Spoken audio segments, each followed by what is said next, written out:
ज्ञानञ्जनशलाकया चक्षुरोन्मिलितं येन तस्मै श्रीगुरवे नमः। नमो विष्णुपदाय कृष्णप्रेष्ठाय भूतले श्रीमते भक्तिवेदान्ता स्वामिनिति नामिने। नमस्ते सरस्वती देवे गौरवाणी प्रचारिणे निर्विशेष शून्यवादी पाश्चात्यदेशतारिणे। नमो महावदन्याय कृष्णप्रेम प्रदायते कृष्णाय कृष्णचैतन्य नाम्ने गौरत्विषे नमः। हे कृष्णा करुणा सिंधु दीनबंधु जगत्पते गोपेश गोपिका कांत राधा कांत नमस्तुते। तप्त कांचन गौरांगी राधे वृंदावनेश्वरी वृषभानुसुते देवी प्रणमामि हरिप्रिये।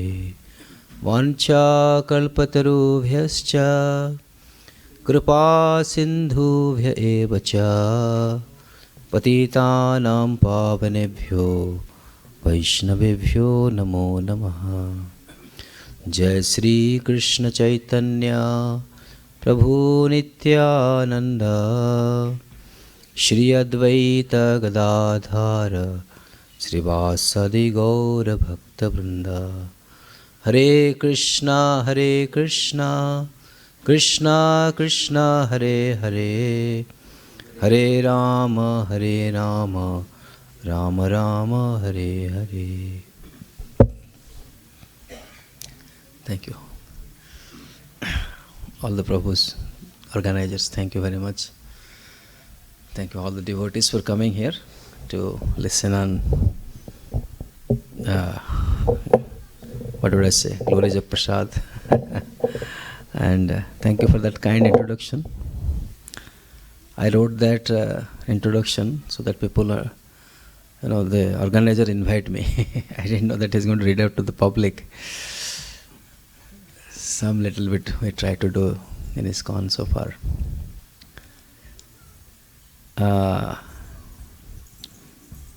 Yeah, we can go ahead, Prabhuji.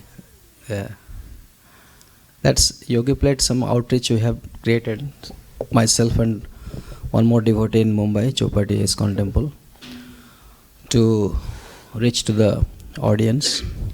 Yeah, if it can come in the front, then I can close it.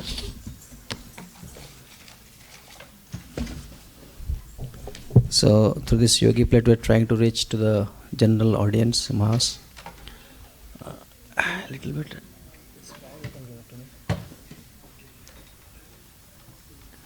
Oh, wow, that's it. Okay, that's it. That's enough. Enough. Yeah, we can go to the next, please. So when we speak of well-being diet, it includes our body, mind, and soul. Basically, well-being includes food for the body, food for the mind, and food for the soul. All the three. So I will discuss one at a time, and then we'll discuss more tomorrow.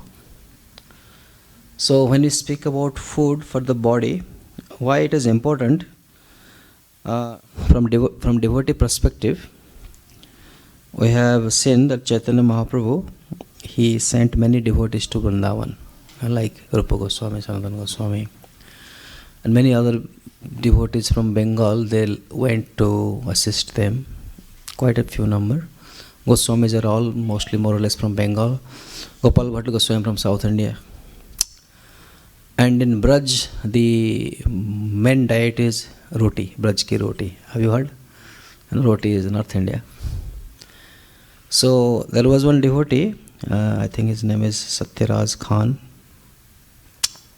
He had some issues, and they what you call, ostracized from the society, Hindu society. Some problem happened, and to come back to the Hindu society, the Smartha Brahmanas told him to drink hot ghee. like 1 kg or 2 kg, something like that, hot ghee. And then he said, if I drink that hot ghee, 1 kg, I will die. They said, yeah, that's what we want, you die and retake birth in a Hindu family. That was the price that they wanted, so it was very horrible. So with folded palm, he went to Chaitanya Mahaprabhu, what should I do? He said, you go to Vrindavan and stay there. And he was a businessman. Then Mahaprabhu said, if you get some money, then buy a nice quality rice and feed the Bengali devotees there. And that was the instruction he gave him. So he went to Vrindavan, and he was a businessman, so started a business, it flourished and some money came. And he was buying finest quality rice and feeding the Bengali devotees there. What is that? Eh? No, for the online people, we want to show the speaker. Okay. It's a high-tech place. Okay. So that means Chaitanya Mahaprabhu was very much keen in looking after devotees' diet and their, because they grown up eating rice, so he wanted them to get some kind of good food which they can add to their health, basically.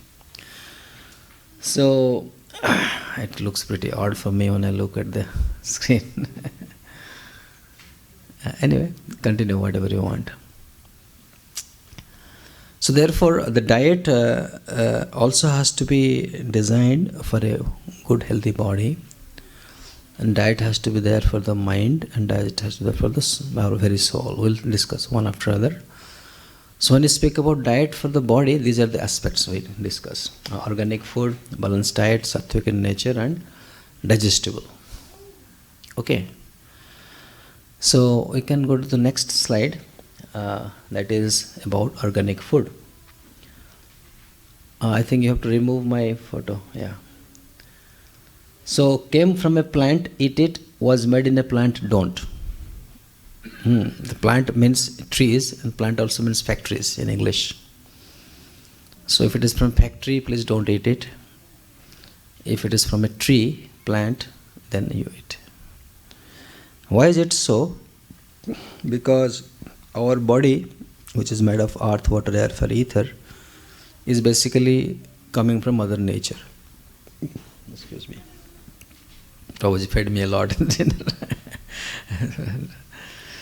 They're still feeding me more, I had to stop. Usually we don't eat much before talking, but because I was traveling from another place, I was without lunch, so I had to.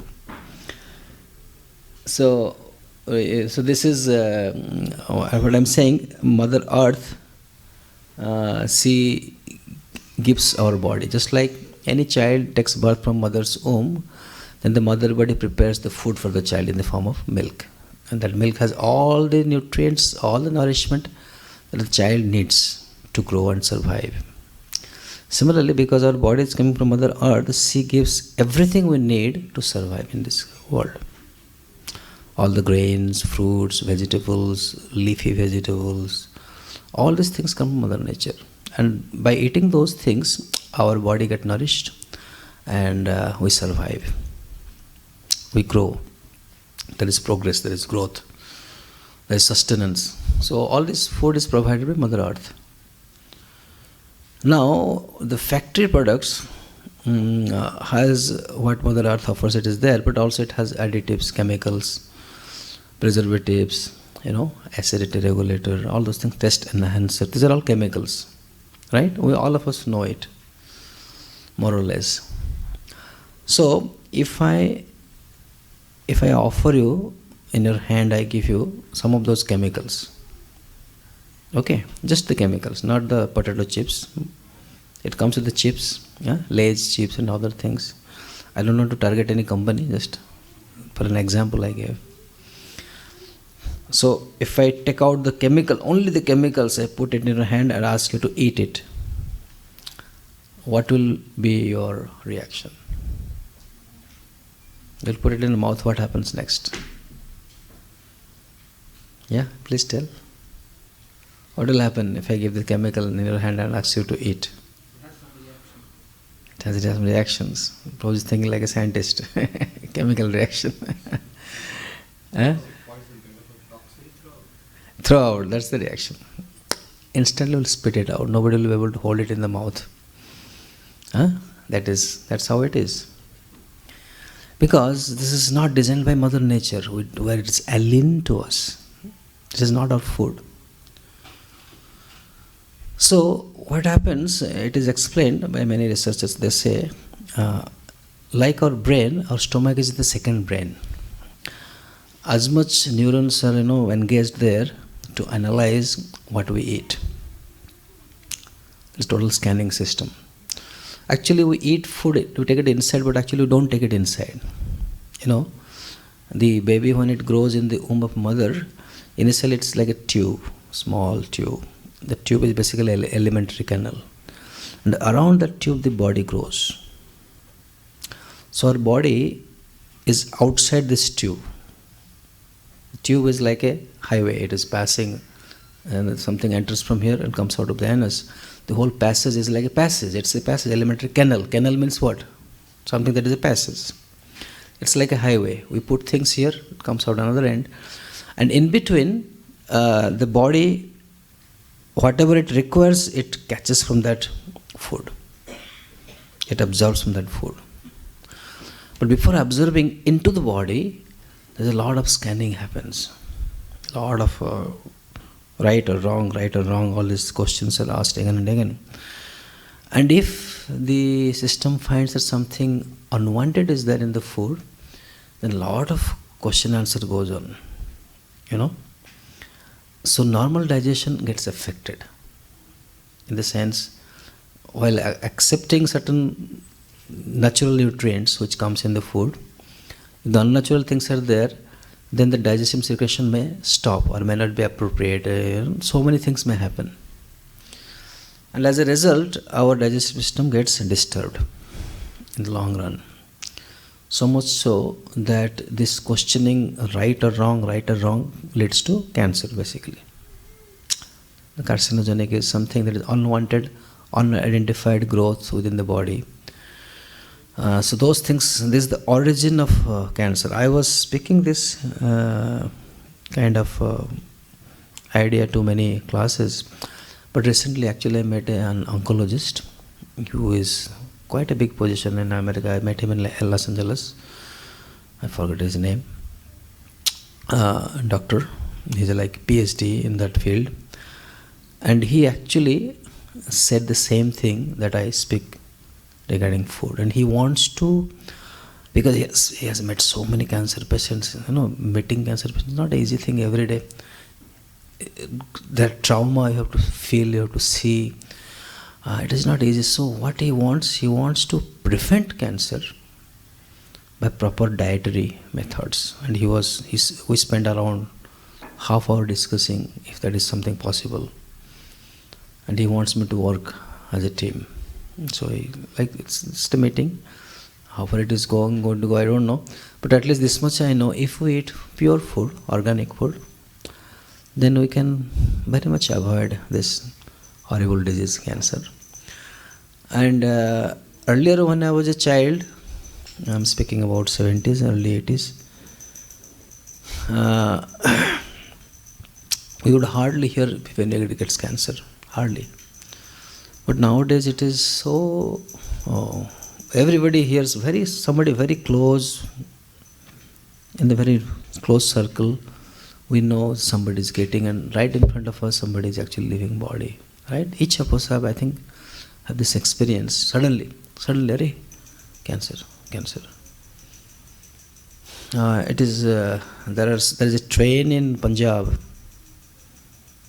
that is called Cancer Express. Because in Punjab, in the name of Green Revolution, they use so much fertilizers, chemicals, and many farmers and many people started getting cancer. And this train that goes from some station to another station is called Cancer Express, literally. So that is the power of these chemicals. Now, how do we get organic food? The next question is, one is processed food is okay, definitely it is not good. We should not encourage our children and all this to eat and to get addicted to this kind of food. Once in a while is fine, no issue, no problem. but regular consumption is very risky. Another thing happens is nowadays kids develop a lot of allergy to many different food items. One of our brahmachari in Chopati ashram, his brother, he got married and they had a baby girl. And after 3 years, they found out that she has gluten allergy. Now, they're from Punjab. Now, a Punjabi small little girl cannot eat paratha. Can you imagine? When I heard, I felt very sad actually. As a nice little girl, she can't eat aloo paratha, gobi paratha, she can't eat. Gluten allergy. So he asked why it happened. They said, oh, we don't know, it just happened. Then another brahmachari, Gaurang Prabhu, all of you know him very well. He comes here. His sister, she lives in America.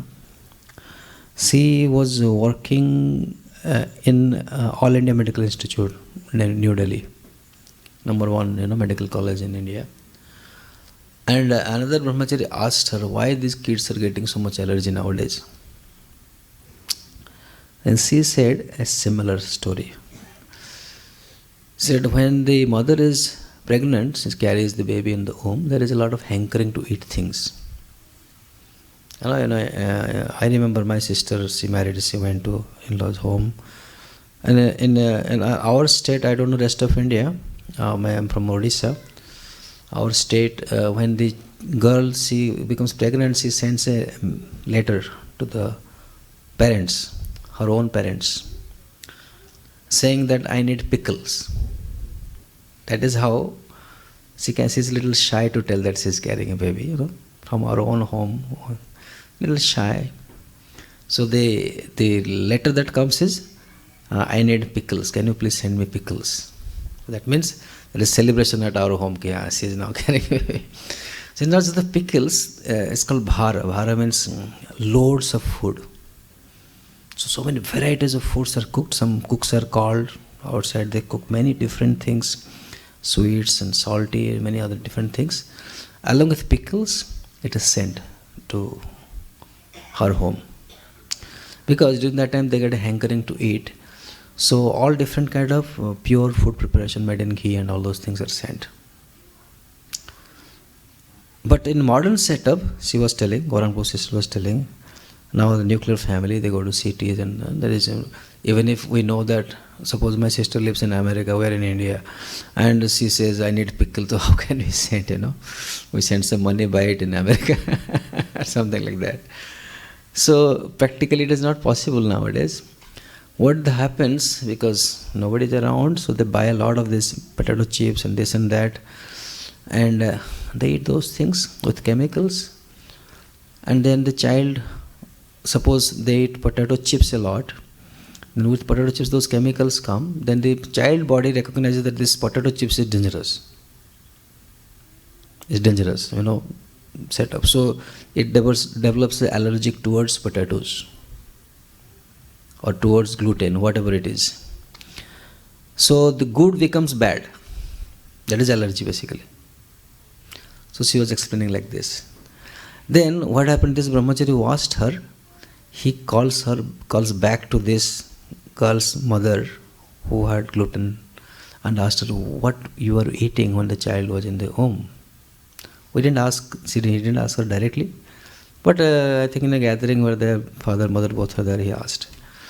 She said, oh, I was so hankering for food, my cupboards are full with all these potato chips and all these things.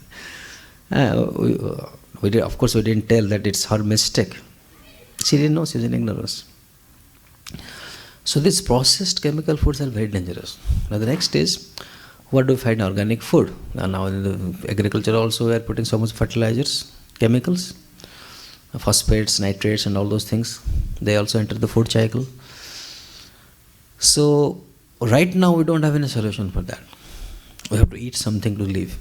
We can't just drink water and breathe air and live like yogis. We have to eat something.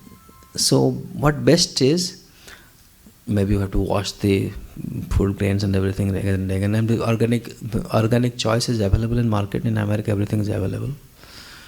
Even if it is a little extra cost, I think we should pay for it. because it's our life, it's our health. And even if somebody eats all this food, doesn't get cancer, that is fine, but there is a risk. There is a risk.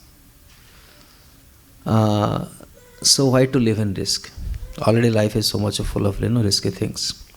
So therefore, our food should be as far as possible organic, and we should avoid processed food. Okay. So we can go to the next, please. Can I just take it out? Is it okay? It's quite hot. I'm coming from a place which is cold, so I just take it.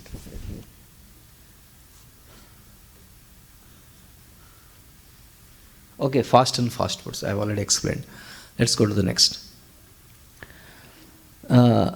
Okay, so therefore, why we invest in organic food? Because the food we eat can be either the safest and most powerful form of medicine or the slowest form of poison. So why should we knowingly take poison? Narottam Das Thakur sings, Janiya, Shoniya, Bisakhain Radha Krishna na bhajiya, Manushya Janama paya. That we have got this human form of life, instead of worshipping Radha Krishna, we're drinking the poison of sense gratification. He is saying, singing Narottam Das Thakur, the point I am trying to connect this is that this human form of life is very rare. After, I don't know how we have got it, but we have got it. And therefore, the Shastra and all these different scriptures, they say we should live long. Like whenever there is a blessing in earlier, or angels would give bless how? Live long. Right? Ayushman Bhava. Live long. Because there is a good chance of making it a success. So we should try to live as long in this body, as long as possible we should try to live. And try to make our spiritual effort, bring a spiritual effort to a success, to the point of success. Living long is very essential. Very essential. And living a healthy life is even more essential. So that is this beginning of spiritual life. You study, Bhaktivinoda Thakur also, he says, the sadhana, the method of sadhana, he says, first thing is health. Good health. Of course, if we study his life story, he had gone through a lot of health crisis. Srila Bhaktivinoda Thakur himself, lot of health crisis. And after going through, what is compassion people? What do they think? What is their thought? Others should not go like this. So his concern for the generations of devotees coming, like we are like, how many generations after coming, Prabhu Bhaktivinoda Thakur? So many generations. But he has that concern, and he is saying health is first. And in our own lives also we have seen, without good health it is so difficult, isn't it? And all of us have some health issues. Everybody has some health issues. Why? Because we have neglected our health. Even devotees also, a lot of neglect is there. So therefore, we have to attend to, try to make good health and live as long as possible for ourselves, and while living, we should help others to become also successful. That is the whole idea of having good health. Therefore, yes, if it is good food, then it can be like a medicine. We don't need to have, we won't fall sick, and we won't need any medicines. Okay, Prabhuji, next point, please. Then after we understand that the food is safe, organic, the next about the diet for the body is to be balanced. And when you speak of balance, there are many different factors come, different points come. How do I know the timing?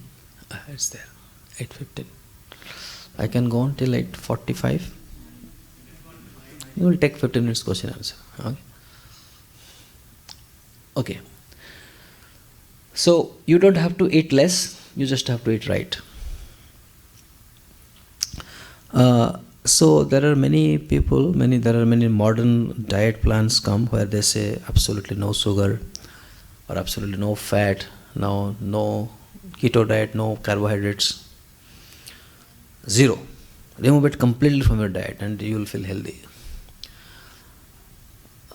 Ayurveda and other traditional system doesn't agree with it. Because our body is made up of protein, carbohydrate, fat, sugar, all these things our body is made up of, and we need those things in our diet. Where else will get it to nourish? We need all those things, but it has to be balanced. It has to be balanced. In the sense, if we keep eating fried things every day, every meal, and every time, every now and then munching on them, then naturally we'll have a heart issue, right? Nowadays, food is available very easily in form of this packaged food and all. So earlier, if you remember, all those who are from India, who lived in childhood in small town places, we have this experience. Food was not so easily available. And only mother cooks, then only it is available. It is not available, right? You can't just eat anytime anything you want. Therefore, at regular interval, we would get hungry, and we would actually hanker for it, and we eat it.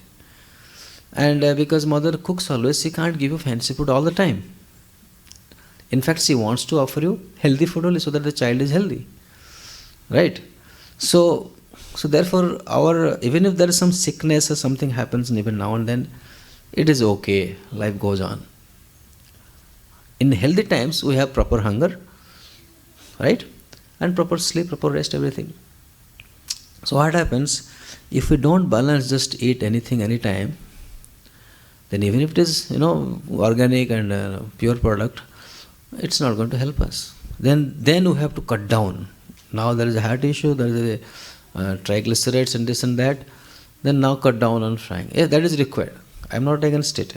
If there is an issue, there is a problem, cut down on fried, cut down on this and that for some time. But once you are back on the track, in the proper rail track, then eat everything, but in a balanced way. All life we don't have to fast from fat or fast from protein, fast from carbohydrates. We don't have to, because we need them.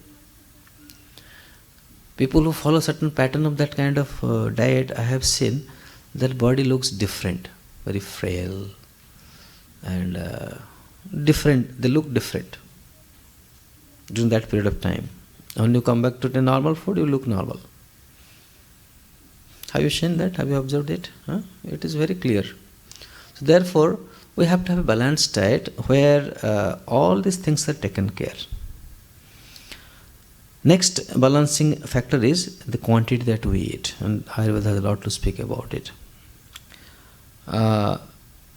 The quantity is that our stomach should contain half solid, quarter liquid and quarter air. I think many of you know this equation, but nobody follows.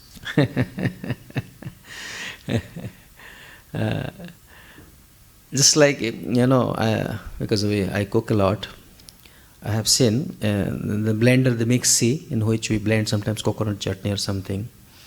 If I fill that mixie bottom to the top, pack it with coconut, and try to use the mixie. Mixie has a lot of difficulty first of all. But the blade moves only in below, and the upper part is sitting as it is. Nothing is happening there, right? And the mixie may break also. The blade may break. Similarly, digestion, if we stuff our stomach completely, then the digestion will be very difficult. And the food will become putrid, become decompose, and all kind of, it will release gases and infections. Everything will start happening inside, which is not good. But just like in a mixie, if we fill it half, and there's some water in it, and there's some air gap in it, then it will very nicely, smoothly run it, and blend it very nicely. Very smooth paste will be made. So similarly, our diet should have solid and liquid as well. Like in most of the Western diet, you will see a lot of dry food they eat, like burgers and all. Totally dry. There's munch on it and just eat it. Sometimes they drink Coke or other things, which is also a lot of chemical in it. Not good. Regular consumption is not good. Once in a while is fine, but regular consumption is not good.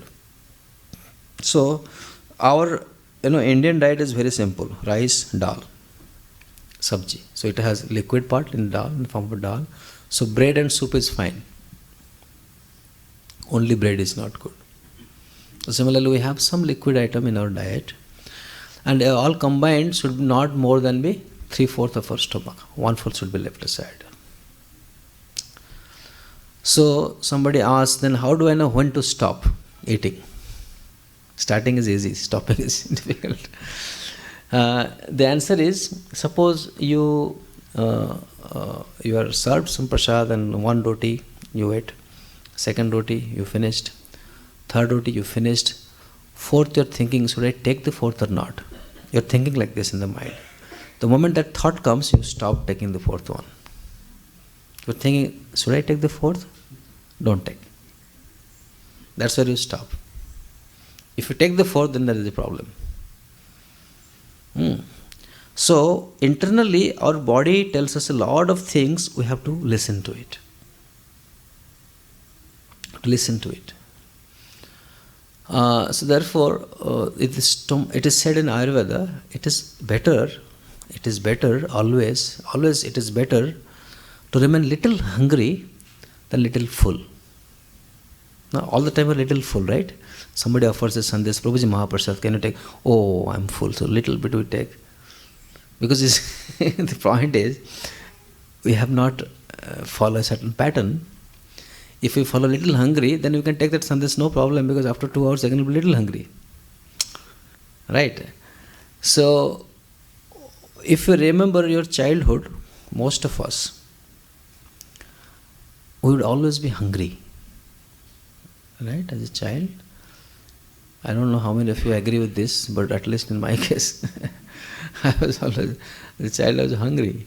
Morning hungry, and 10 o'clock hungry, 1 o'clock hungry, 3 o'clock hungry, 7 o'clock hungry, 9 o'clock also. If I am not asleep, 9 o'clock is something you can eat. So many times.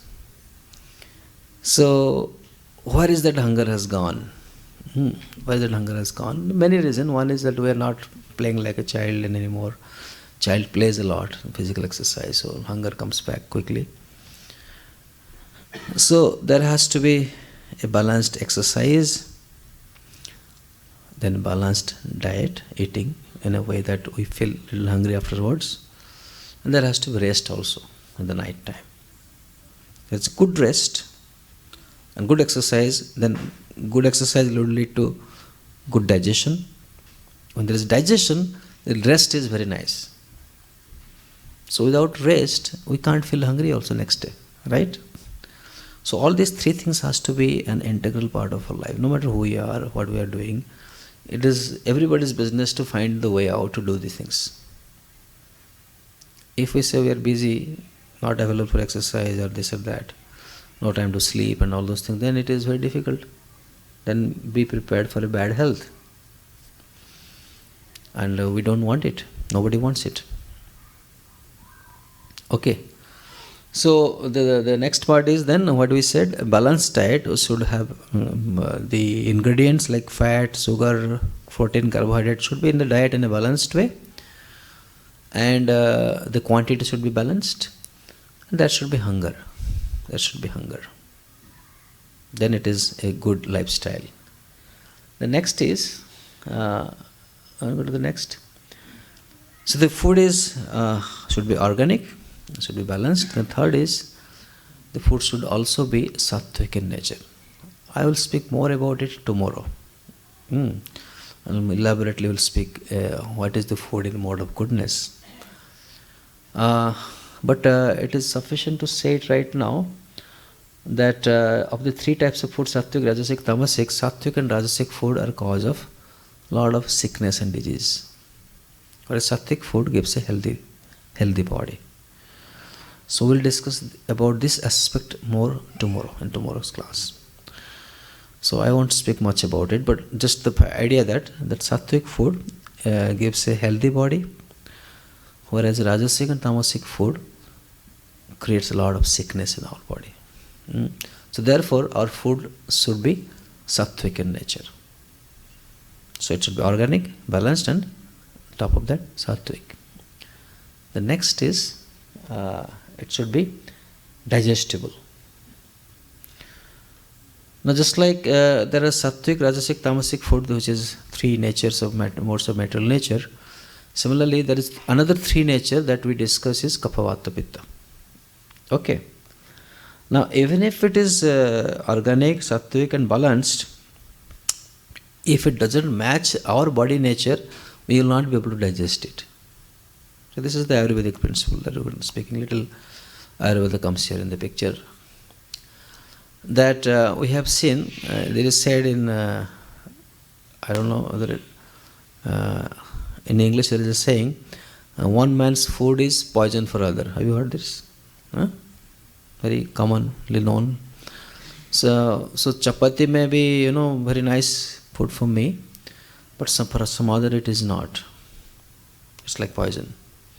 Like I remember in my childhood, and all throughout my life, childhood we get all kind of, direct experience. The body reacts. Like many of my friends, practically all they like, pani puri, street item. It's a puri cracker where you stuff it with some potato, spicy potato, then put it inside a pani which is spicy, imli and all those things. And then people eat it, it explodes in the mouth, very nice. Everybody likes it. Even I used to like it. But if I would eat it, I would fall sick instantly. And so within hours, I'll be like, while eating also, I would feel uncomfortable. So my body is not meant for that food at all. And I know if I eat it, I'm going to fall sick. And sometimes knowingly, Janiya Sunya, I would eat it and fall sick, no doubt. So therefore our body actually tells this food is suitable for me and this is not suitable for me. And that is how, let us go back to the Kapha, Vata, Pitta. So these three things, every one of us has these three things in a very typical combination, which is unique to every individual. Even in a family, this may also differ. Like even, I was born in a family, I have a brother and a sister, so there were three in home. And I would remember distinctly what I would like, my sister would not like. How many have that experience? Huh? Almost, we have all this experience. And my other brother also, who did something else. So my mother had a tough time. So she has to cook three different, things. When we would return from school, my whatever, after school food, my name will be written, below that my food is there. And my sister name will be below her food, my brother, his food. Three different foods here. Because we can't eat. Otherwise we will not eat.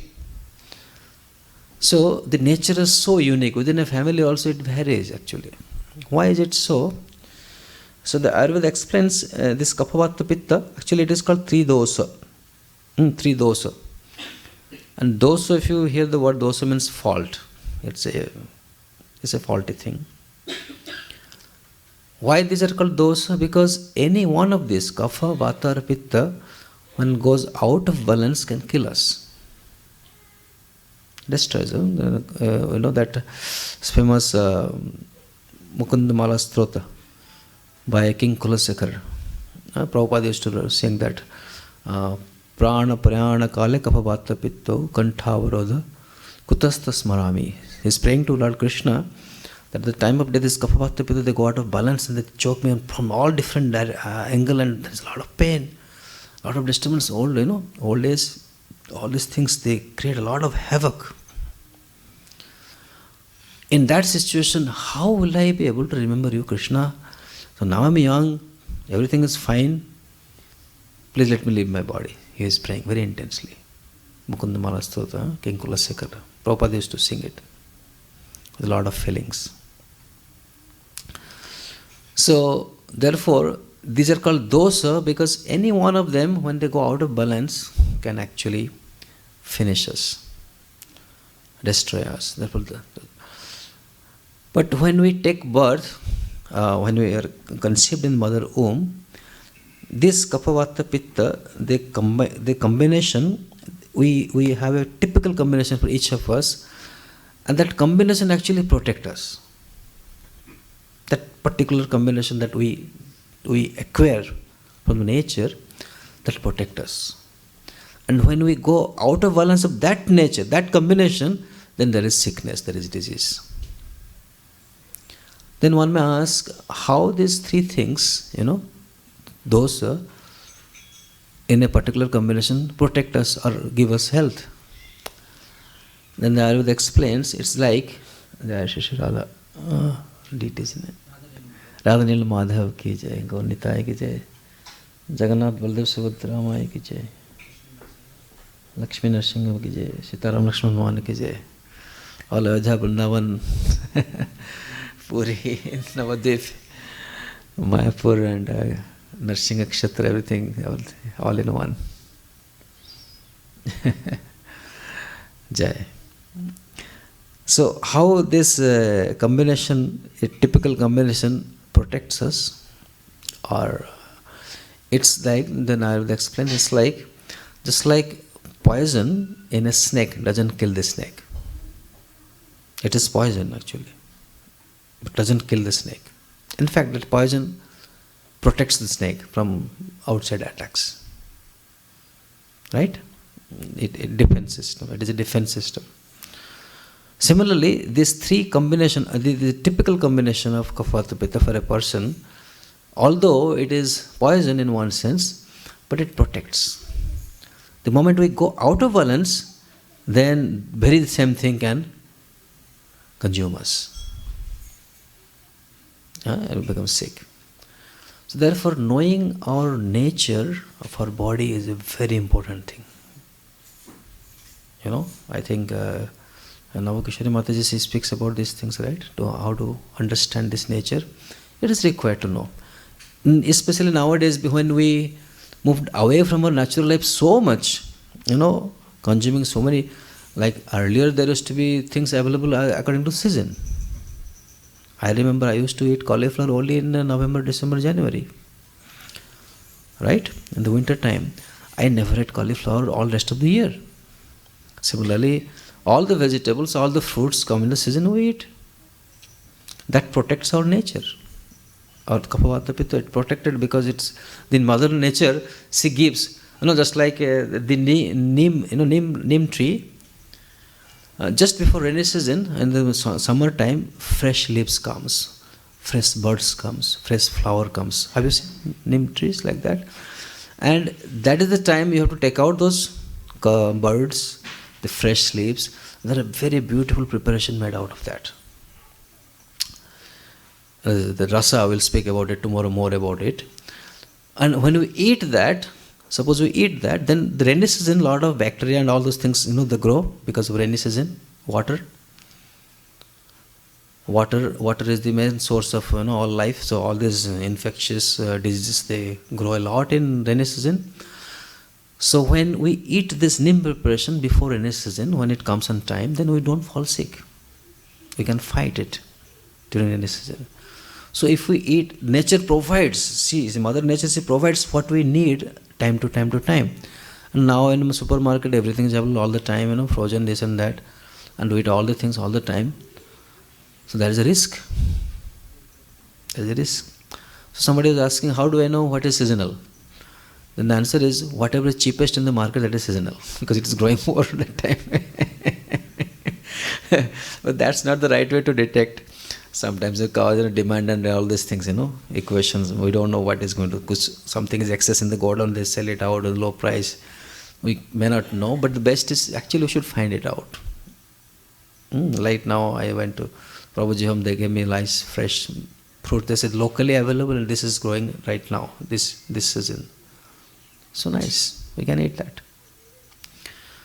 So like that, we have to understand our nature, and we have to understand what is seasonal and what is not seasonal, and we have to eat accordingly so that our nature doesn't step out of balance. The moment it steps out of balance, there will be problem.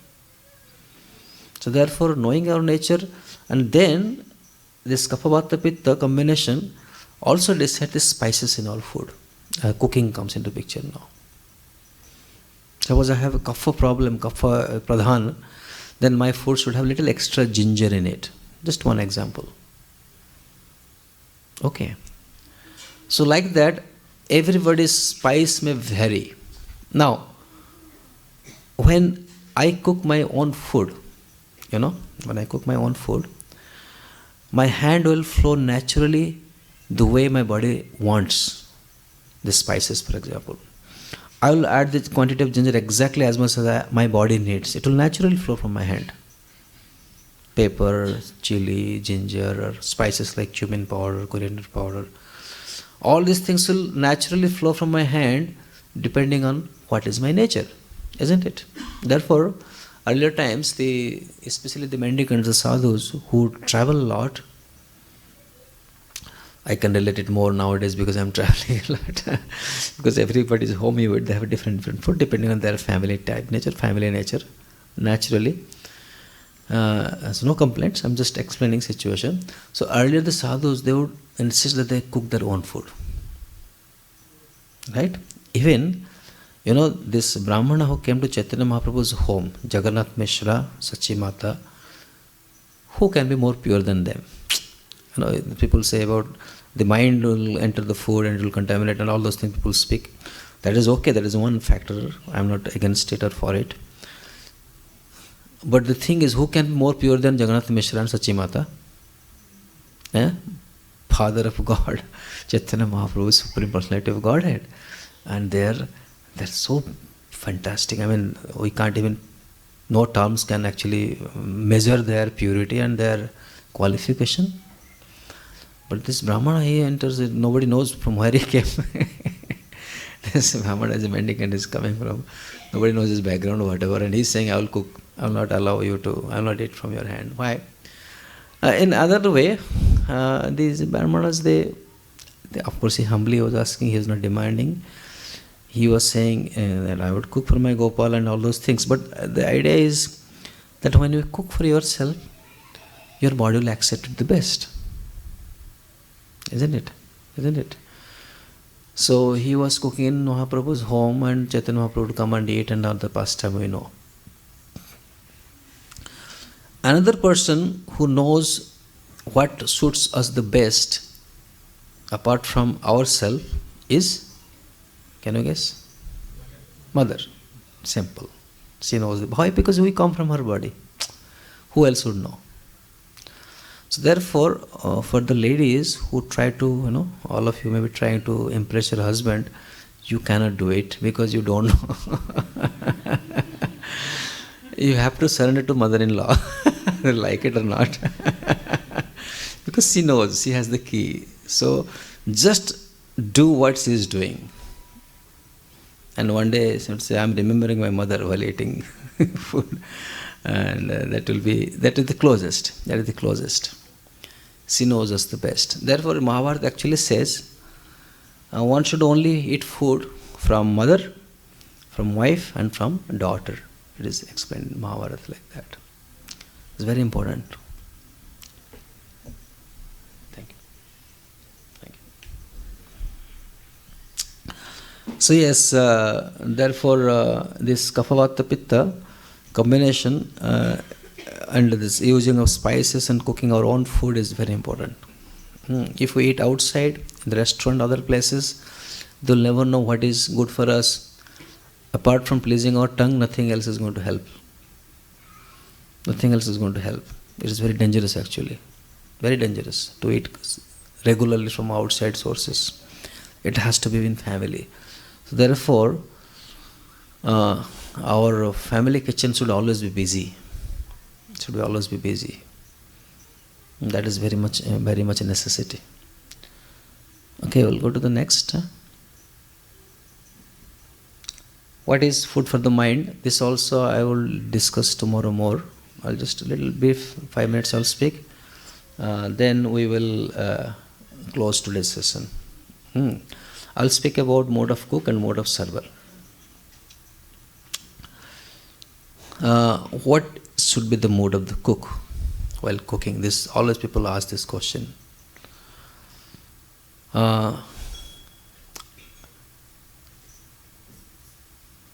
So, because I lived a lot in hostels and I never worked, and, So my examples are always go back to my student career only, because after that my life is flat, brahmachari life. Joined ashram, just never same life you're living, Mangalarti, Bhagavatam class, and then some seva, and then little bit Bhagavatam or Gita classes in the evening, and go to sleep. It's same, 15, 20 years going on. So all my examples are college days. I was thinking why I'm speaking a lot about college days, because I didn't have any other experience in life. So in hostel, we have cooks. Like when especially the IIT Bombay, I was studying there, the hostel is quite opulent, in the sense, the mess food facility. I'm from middle class family, so not much opulent in the home, very simple food. But there I saw every day morning bread, butter, tea is there. Then other things are also there, like poha and other things. But bread, butter and tea is like common thing every day. And butter also as much as you can apply. There's a whole bowl of butter in the center lying on the table. So when in our home, when I would fall sick, then only I would eat bread. I would get to eat bread, otherwise there is no bread. So we are thinking, wow, it's great, a lot of food and good food, vegetarian food of course. There was a non-veg mess, but that would be only weekend and separate. It's not in the main mess. Somehow in India they have maintained that. Even today it is, I think still it is like that. So we are enjoying, but within 1 or 2 weeks time, most of us, my friends and myself, we remember, we missed our home food, mother's food basically. And I was wondering why. I never got the answer till I came to ISKCON. That this mood of cook comes into the picture, that mother cooks with affection. And no cooks outside can replace that. Nobody can substitute that. Nobody. One of my friend was a mess secretary, so all the staff were under him. Sometimes we would return late from the lab, and he would tell the staff, one cook to stay back. So when he comes, he has to make hot roti and give.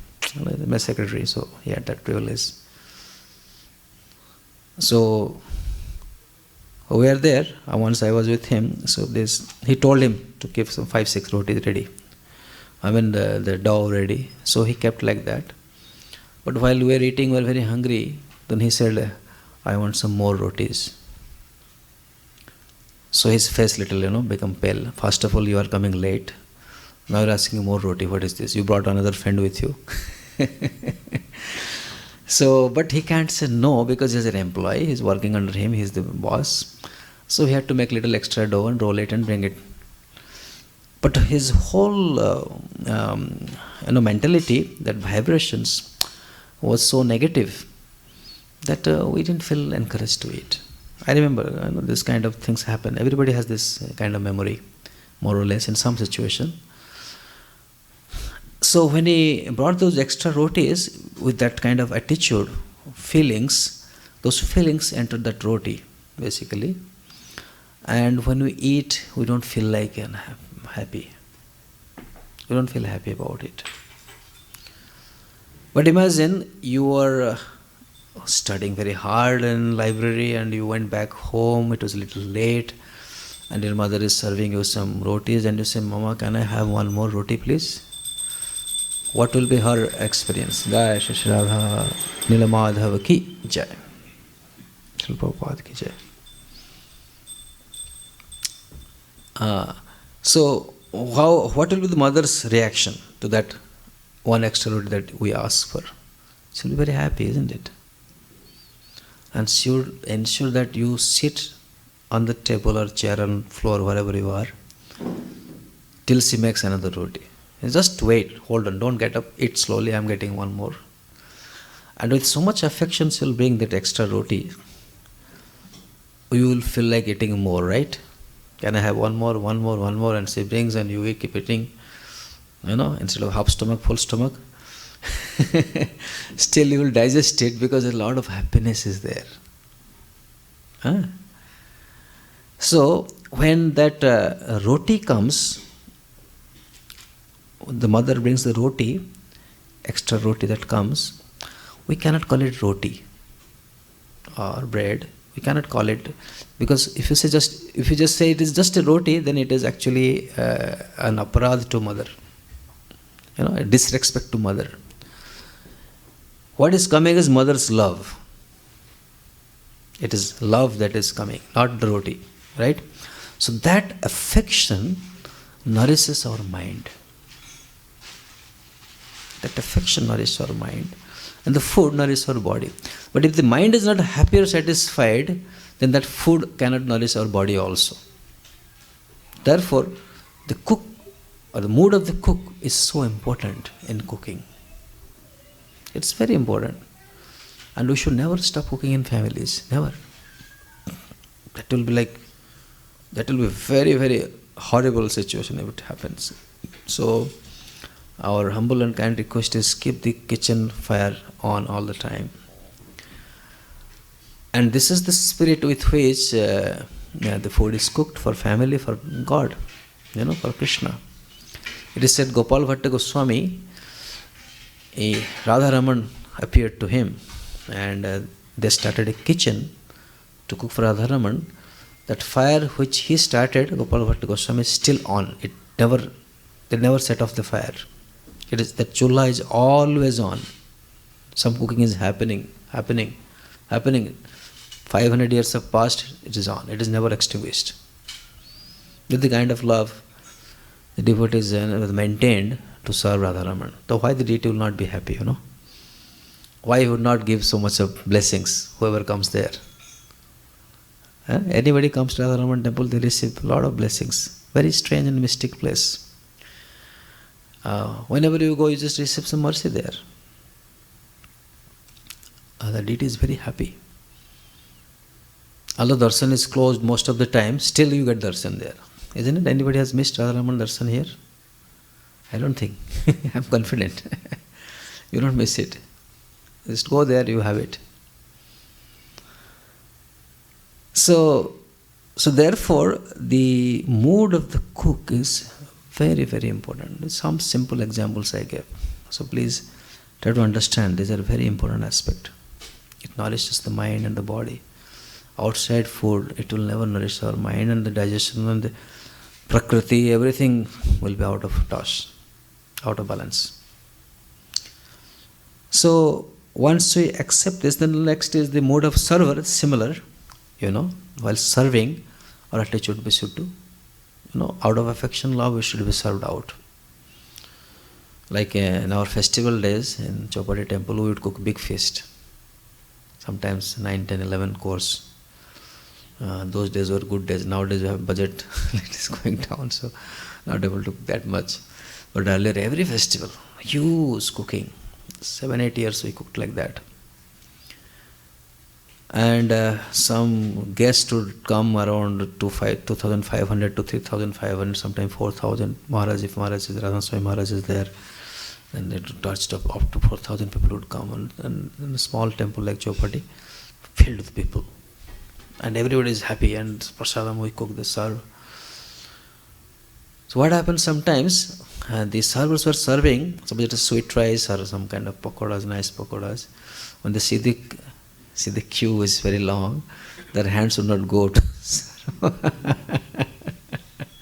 Because will it remain for them or not, that's the question. Yeah? I'm not blaming, there are nice devotees, innocent and all. They're just concerned whether we will get it or not. They also are hankering for prasad, that is good. But the idea is the hand doesn't go. I remember I used to come from studying IIT. Sometimes Sunday would come to take prasad, Radha Gopinath prasad, Sunday feast. So you go with a plate, and the buffet system, they put rice person, he puts rice and more, they put more. So I'll be looking at my plate and they will be putting rice. I say more, they'll put more, like that. Then go to the next counter. Okay, dal, they'll putting. Sabji they will put. Then when comes sweet, they will put one side, say more, he will not put it. Then I look, who's this person? The person who was giving more rice, more dal, I didn't look at them. When they said no, then I'm looking away, who is this person?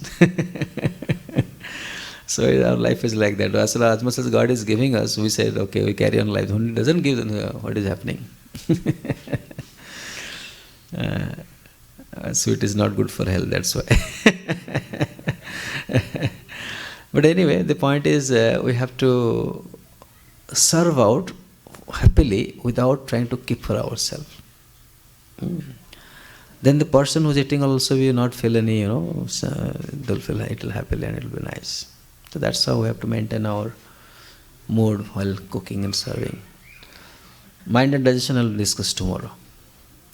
So thank you very much for coming and taking interest in this class. If there are any questions or comments, I'll be happy to try to reply.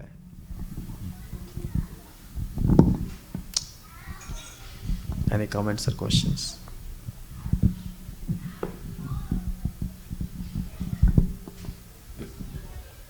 Hare Krishna Prabhu.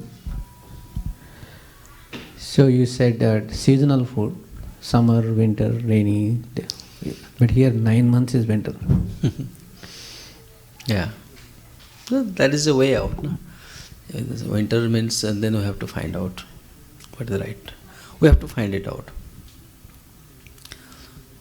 So those 9 months, what are the locally available things? Of course, nowadays we are setting up cities in places like Las Vegas, desert, and Dubai, places like that where nothing grows. It is not meant for.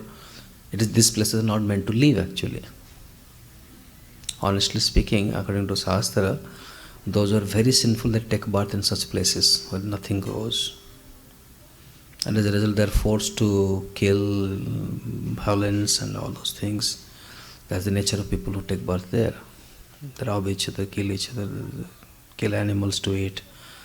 And all those kind of mentality comes in that kind of environment. And that those kind of people they take birth. Nowadays, pious people, those are very good karma, they go to such places. They can make money and all. So then, since you are intelligent and all those things, like we are living in such places now, we have to understand the situation and we have to manage our diet accordingly. I think that's how it should work. In Dubai or Las Vegas, in like middle of desert, or places like here also were cold 9 months, but because of economic parts made so beautiful, so so comfortable. So within that, we have to decide. We are intelligent. We have to decide what should be our diet, how to eat it. Right?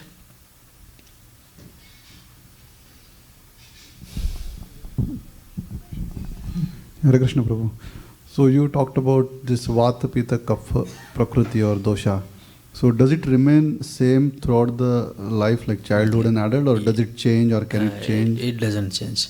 So the prominent. It remains same throughout the life. What typical combination that during conception comes, that stays all. That is our friendly combination. The moment we step out, that change means we have to change body basically.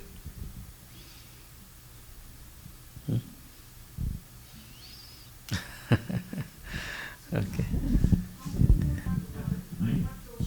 Yeah. That's where we need an Ayurvedic doctor or some expert. That is one way. She's asking, how do you know about Kapha, Vata, Pitta nature, exact nature? Anything else? Yeah, one more question. Do you prefer, is gas cooking better or electric cooking better? Okay, next question. Okay. So the first question answer is that we need an expert to understand our nature, Kapha, Vata, Pitta combination. And secondly, we can understand ourselves. Just like I spoke about that pani puri, which doesn't suit me, Similarly, also our body itself tells many things. We have to just listen to it and find out whether this is my nature, this suits my nature, this doesn't suit my nature. Those things also we can, internally we can understand.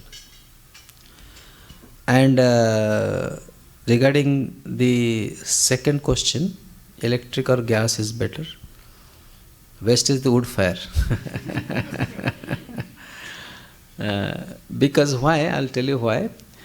Because in wood fire, when we cook, I don't know how many of you have experience, because I have installed one wood fire pizza oven in Govardhan Eco Village.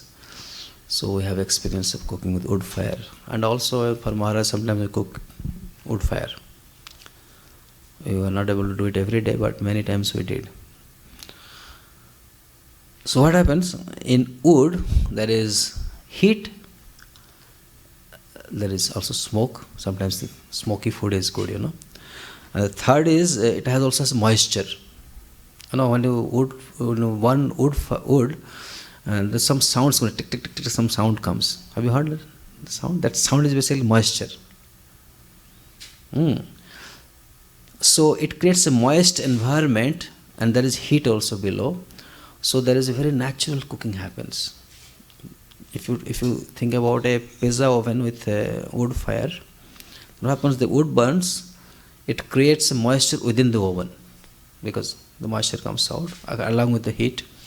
The heat cooks the pizza and makes the oven hot, and the surface of the oven is hot. So from below, it becomes very crispy, and at the top, it remains moist. The sauce and the cheese, it maintains the moisture of the toppings. The pizza experience is very good. But when it is a gas has little moisture. The gas chula, they also have a little moisture. If you read the equation, it comes CO2 plus H2O, right? And methane bonds, ethane bonds, it comes with CO2 plus H2O. H2O is the moisture, but very little compared to wood. Wood has a lot of moisture. And electric has no moisture, just dries off. So the pizza cooked in electric oven is not good, or any other food, for our understanding. So therefore, if not, nowadays we have all electric tops in Western kitchen, I have seen. I cannot replace it. Neither you can replace it. It is all like this. But if you get gas fire, that is better in kitchen. And wood fire is the best. Actually, better than that is cow dung fire. Or combination of both wood and cow dung is best. Okay, thank you. Any other questions, comments? Hare Krishna. Hare Krishna. A thought came in my mind when I eat a raw vegetable salad, which is in purest form. What is its spiritual status when I eat it, and the cooked sabji when I fully boil the vegetables? A raw food versus cooked food and connection with spirituality. Yeah, raw fruits and vegetables versus cooked. Yeah, okay. Spiritual connection comes by offering the food. Krishna says, Patram puspam phalam tayam yame bhaktya prachita. So even if it is raw like fruit, if we offer it with devotion to Krishna, it is spiritual. Similarly, cooked food, if we offer it with devotion, that is also spiritual. So spiritual, there is no problem whether raw or cooked, no problem. And if but it has to be offered with devotion. Yeah. While eating raw food requires, if it is a fruit, the fruit is cooked in the tree itself. It is ripened, ripened mango or apple. Raw apple they cook here also. Apple pie they use raw apple, right? Green apples. But ripened apples, no problem. We can eat and digest. So ripened fruits are naturally cooked by nature itself. That fire, Agni, sun, and everything. But raw vegetables needs to be cooked because they are not cooked completely by the nature. So when we eat a raw diet, our digestion power, unless we have a good digestion power, it is difficult to digest and not good, not recommended in Ayurveda. But here in this part of the world where it is cold all the time, when the temperature is outside very cold, then naturally our body generates a lot of heat to counteract it. And that also increases our Jatragni. Therefore in winter we feel a lot of hunger. In India, in winter season, also the nature supplies a lot of vegetables in winter, right? Natural comes and we have a lot of hunger, and in winter we can eat a lot, digest also. So therefore in this part of the world you see people eat raw food like salads and all, they digest it, that is fine. But in general, raw vegetables like, some people eat also raw dudhi, bottle gourd and Everything they eat raw. So that is not recommended much. Only raw, the cucumber is like, it is okay, it is like a fruit. But vegetables eating raw is not very much recommended in Ayurveda. And raw vegetables we don't offer to Krishna, naturally. Raw vegetables like dudhi and dudhi juice, nowadays a lot of people drink dudhi juice. We don't offer those to Krishna. Krishna is fruit, not vegetable. Patram puspam phalam toyam. Of course, Krishna asks for very simple things. Then the grains and other things has to be cooked. And that also mentioned in the Shastra, how to cook and how to offer to Krishna. Sattvic food. Okay? Yeah. Thank you. Hare Krishna. It's 9 o'clock. I think I should close it. I'll meet you tomorrow. Hare Krishna. Srila Prabhupada ki jai.